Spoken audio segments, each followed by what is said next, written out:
بسم الله الرحمن الرحيم أم حسب الذين اجترحوا السيئات أن نجعلهم كالذين آمنوا وعملوا الصالحات سواء محياهم ومماتهم ساء ما يحكمون وخلق الله السماوات والأرض بالحق ولتجزى كل نفس بما كسبت وهم لا يظلمون أفرأيت من اتخذ إلهه هواه وأضله الله على علم وختم على سمعه وقلبه وجعل على بصره غشاوة فمن يهديه من بعد الله أفلا تذكرون وقالوا ما هي إلا حياتنا الدنيا نموت ونحيا وما يهلكنا إلا الدهر وما لهم بذلك من علم إن هم إلا يظنون وإذا تتلى عليهم آياتنا بينات ما كان حجتهم إلا أن قالوا ائتوا بآبائنا إن كنتم صادقين قل الله يحييكم ثم يميتكم ثم يجمعكم إلى يوم القيامة لا ريب فيه ولكن أكثر الناس لا يعلمون ولله ملك السماوات والأرض ويوم تقوم الساعة يومئذ يخسر المبطلون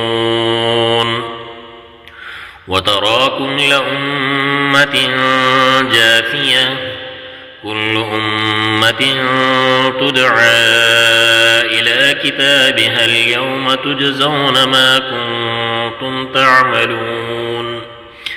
هذا كتابنا ينطق عليكم بالحق إنا كنا نستنسخ ما كنتم تعملون فأما الذين آمنوا وعملوا الصالحات فيدخلهم ربهم في رحمته ذلك هو الفوز المبين وأما الذين كفروا أفلم تكن آياتي تتلى عليكم فاستكبرتم وكنتم قوما مجرمين وإذا قيل إن وعد الله حق والساعة لا ريب فيها قلتم ما ندري ما الساعة إن نظن إلا ظنا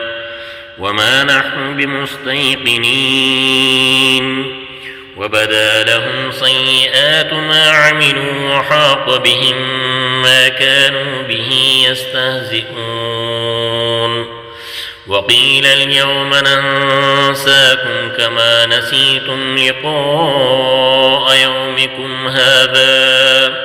ومأواكم النار وما لكم من ناصرين ذلكم